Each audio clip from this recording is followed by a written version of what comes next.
अस्सलाम वालेकुम नाजरीन, मैं हूं इरफान अली और आप देख रहे हैं मेरा यूट्यूब चैनल प्यारा विलेज।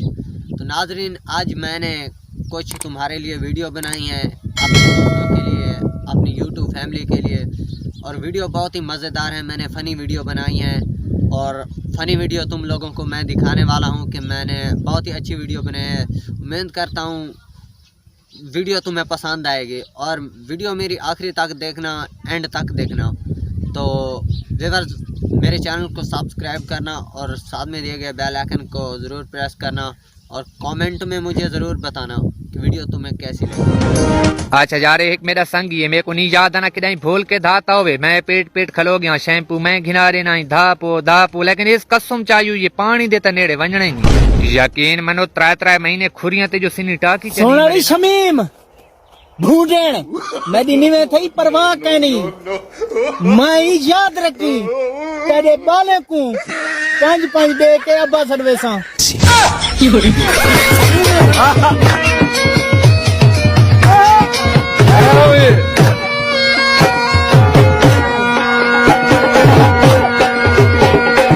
यार सारा ये टिकटॉक दे लगा रानी दा क्या फायदा है।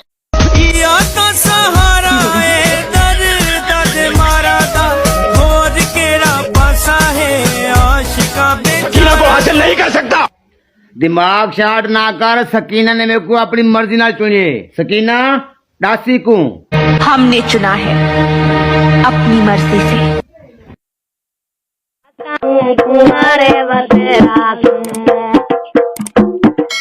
आए बग्गी मातरनी दानी मी बग्गी बग्गा वाला आदा वेदा आँख मारे बाकी हादा सारा।